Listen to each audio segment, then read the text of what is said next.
Hey everybody, it's Ron from Pick Dawgz, and this is Ron's Rundown. We're going to go over the MLB games scheduled for Saturday, August 16th, 2025. Now, if you like this video, make sure to hit that thumbs up button and subscribe. Put those baseball picks in the comments section below. And if you're looking for my best bets, the games I love the most, including my daily rundown best bet in Major League Baseball, you can find those at the Premium Picks tab at pickdawgz.com. There's also a link in the description. Alrighty, here we go. Here are the games for Saturday, Major League Baseball. First up, we've got the Pittsburgh Pirates and the Chicago Cubs. We've got Mike Burrows and Shota Imanaga as the starters. Now, obviously, the Cubs are steep favorites in this game. Mike Burrows has struggled in his last couple of starts, but I still like the fact that in the last couple of months, he's been right around a strikeout per inning, so missing a good amount of bats. He faced this Cubs lineup in the middle of June, pitched really well in that game. 5 1/3 innings, 1 run, 8 strikeouts in that one, and a run line cover. And now, you've got a Pirates team that obviously has not been great offensively in 2025, especially on the road. But in the month of August, they've been solid against left-handed pitching with really good power numbers to go with it. Top 5 in isolated power in baseball in the month of August against lefties. So the Cubs have lost 3 of the last 4 Shota Imanaga starts. They're really steep favorites in this one. We've seen kind of inconsistent performances from this Cubs team as of late. I'm going to take the Pirates plus the 1.5 runs in this game. I think Burrows can pitch pretty well. I think he bounces back in this game, and the Pirates at least cover the run line. Next up, we've got the Texas Rangers taking on the Toronto Blue Jays. We've got Patrick Corbin and Eric Lauer as the starters, so a pair of lefties in this one. Overall this season, we've talked about how the Rangers have really struggled against left-handed pitching. That's definitely the case in the month of August so far. They're in the bottom 5 in both OPS and ISO against lefties, despite a low strikeout rate. I can't get there with the Rangers in this matchup. As Patrick Corbin, we've talked about how he's put together a serviceable season in 2025, but as of late, he is starting to regress. He's given up 6 earned runs his last 7 1/3 innings, 2 home runs to go with it, and 6 walks as well. This is a tough Blue Jays lineup, especially if you're putting guys on via the walk. You're not missing bats. The Blue Jays will take advantage. They get on base. They steal bases. I think they'll be able to get to Corbin. I think Lauer will be good enough. Give me the Blue Jays on the money line. Next up, we've got the Philadelphia Phillies and the Washington Nationals. We've got Taijuan Walker and Cade Cavalli as the starters. Now, we faded Taijuan Walker plenty of times this season. Last game, we took the Reds in the first 5 innings. We were able to cash there, but it was a low-scoring effort. Walker pitched really well, and the Phillies were able to end up winning that game in the late innings. But I got to say, Walker's pitching pretty well recently. I don't necessarily think he's a great option still in this rotation. If I'm a Phillies fan, I wouldn't want to see him anywhere near the starting mound in a postseason game, but I think he could be an effective reliever, and especially if he's pitching like this, as he's been able to keep the ball on the ground recently and limit sharp contact. He faced the Reds team. It's got a pretty steep ground ball percentage as a team this year, 43.5%, and now he's facing a Nationals team that leads the league by a good margin in ground ball percentage as a team at 47.1%. So it's actually a pretty good matchup, in my opinion, for Walker. Even though he struggled against the Nationals earlier in the season, gave up 4 runs in 5 2/3. That game was a little bit misleading because Walker had 5 really outstanding innings at the beginning of that game and then struggled in the sixth inning, giving up those 4 runs. So I think Walker actually can go 5, 6 decent innings in this game. I think that Cavalli got a lot of potential, but struggled in his most recent outing. 4 runs, a home run to go with it, a couple of walks as well. And that was against a not-so-great Royals lineup. Now you're facing a tough Phillies team. I'm going to go with the Phillies in this one on the money line on the road. Next up, the Marlins and the Red Sox. We've got Cal Quantrill and Brian Bayo as the starters. I think Quantrill, he bounced back in his last game, 4 innings, 1 run. Didn't get the run support, but I think he does here against Bayo, who struggled himself his last start. 5 earned runs against the Padres in a 6-2 Red Sox loss. I've mentioned my concerns with Bayo overall this season, with the underlying numbers not being the best. And Cal Quantrill, despite the 2 losses in August so far for Miami, has still been one of the more profitable pitchers for this Marlins rotation in the last few months. He does a good job of keeping them in ball games. He's only given up more than 4 earned runs twice in the last 3 months combined, which says a lot for a 5.09 ERA pitcher. He's just not that, his numbers on paper are a little bit misleading in my opinion. And I like the fact that he's been a gamer for Miami. I think he pitches pretty well. 4 or 5 decent innings. Keeps the Marlins competitive. And I think the Marlins grab the win in this one on the road. Give me Miami on the money line. Next up, we've got the Mariners and the Mets. We've got Nolan McLean and Brian Wu as the starters. McLean making his Major League debut. One of the top pitching prospects for the Mets. Says a lot because this is a pretty good farm system that the Mets have had over the last couple of years. And McLean's pitched well in the minor leagues this season. Great strikeout stuff. Doesn't give a lot of home runs. Does have a little bit of a walk problem, as we see many young pitchers do. But that could be an issue here against the Seattle Mariners team in the month of August, top 6 in baseball in walk percentage against right-handed pitching. I still think that McClain pitches pretty well in this game, though. I mean, like I said, great strikeout stuff. This Mariners team has struck out quite a bit over the last couple of years. In August, 24% strikeout rate against righties.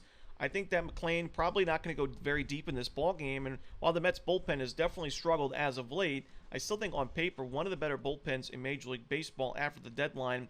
And Brian Woo's pitched really well, but you got to look at his road starts recently. Even when he pitches well, the Mariners have not really backed him up. You just look at his last few, or not even last few, the last chunk of road games for Brian Woo. Loss against the Athletics, loss against the Angels, loss against the Yankees, loss at Texas, was able to beat the Rangers, but then a loss at Arizona and Houston. So he's not been a profitable road pitcher in, really, I mean, since the end of May. So I'm going to roll with the Mets in this one at a buy low price on the money line. Next up, we've got the Brewers and the Reds. We've got Quinn Priester and Zach Littell as the starters. We're playing with house money with Quinn Priester. The Brewers have won his last 13 games. They've won 14 of his last 15 starts. I'm a contrarian bettor. I will back bad teams in spots where the public wants absolutely nothing to do with those types of teams. The Pirates, the Rockies, the Nationals, the Marlins. Give me those types of teams all season in spots where I think the other team is overvalued. And while you could say, Milwaukee with Priester, it's 13 wins in a row, it's too good to be true. For me, we're not getting a good enough price on Cincinnati. Now, if the Brewers are minus 200 in this spot, of course, I think Cincinnati would be the play. Quinn Priester himself struggled in his last game against the New York Mets, 6 earned runs given up and 10 base hits, but the Brewers backed him up, and that's the key for me in this one. I think Priester and Littell can cancel each other out. I think both could put together not necessarily perfect outings, but good enough outings to make it a competitive game in the late innings, and if that's the case, I think the Brewers have the much better bullpen, and we've seen them. Their offense has been amazing in the late innings recently, so I got to back Quinn Priester and the Brewers. We're playing with too much house money. 13 straight victories for the Brewers under Priester starts. Give me number 14, Milwaukee on the money line. Next up, we've got the Braves and the Guardians. We've got Joey Wentz and Slade Cecconi as the starters. I'm not in love with the current form of Slade Cecconi, but I think he's a much better option compared to Joey Wentz. And I think the Guardians have the better bullpen and lineup to go with it. So I'm going to side with Cleveland in this game. Like I said, Cecconi's given up some sharp contact recently, a lot of home runs, but Cleveland's still been able to win 3 of his last 5 games. And I think that he'll pitch well enough in this one to keep the Guardians competitive, get after Joey Wentz, who I don't think should be in this rotation right now, and win this game at Progressive Field. So give me the Guardians in this one on the money line.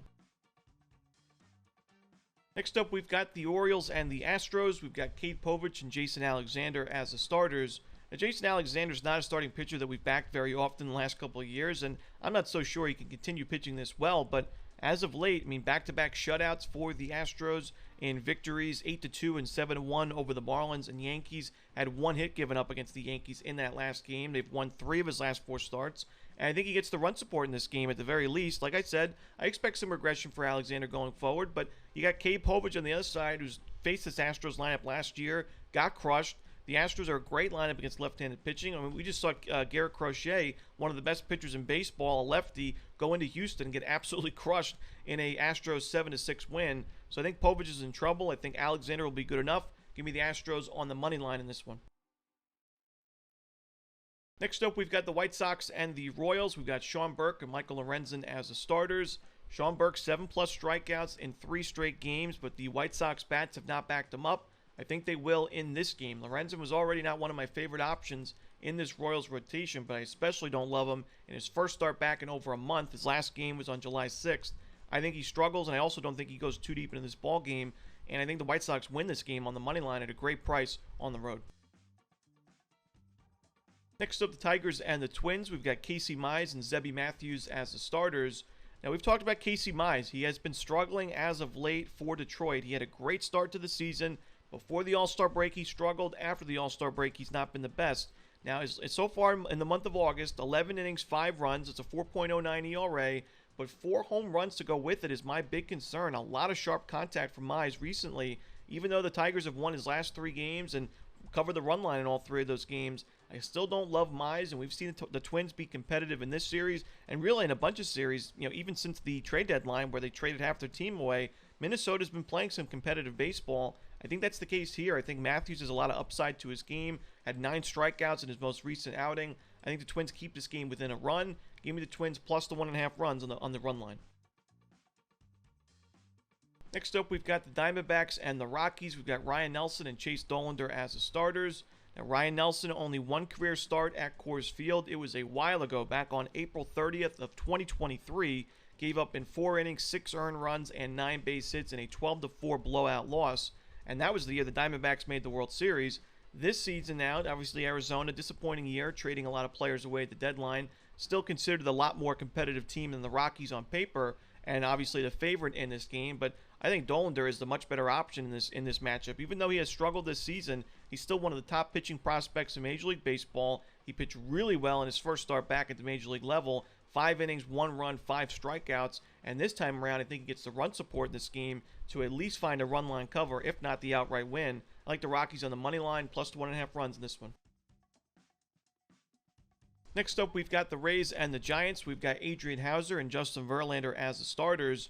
Now, I'm not in love with the current form of Adrian Houser in his first 2 starts with the Rays, giving up 9 earned runs combined, but I'm also not in love with Justin Verlander this season being one of the least profitable pitchers in baseball. The Giants have lost 4 of his last 5 games. He gave up 5 earned runs and 11 base hits in his most recent start to the Nationals in an 8-0 loss at home. And I think the Rays have the superior lineup, believe it or not, even though Tampa's not a great offensive team. I still think they're better than San Francisco. And if this is a close game late, let's say both starting pitchers struggle like they have, I think the Rays have the better bullpen. Even though the Giants' bullpen at the beginning of the season, their success was one of the big reasons why San Fran had a great record at the beginning of the year.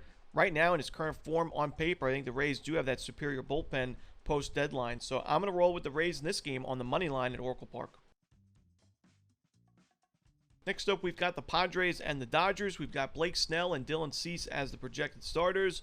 Now, Blake Snell looked like he was in midseason form his last game. 5 innings, 10 strikeouts. You wouldn't even thought he was returning from injury, his second start back from injury in that last game. And I think he pitches pretty well in this game. But the thing is, the Padres have been great against left-handed pitching in August.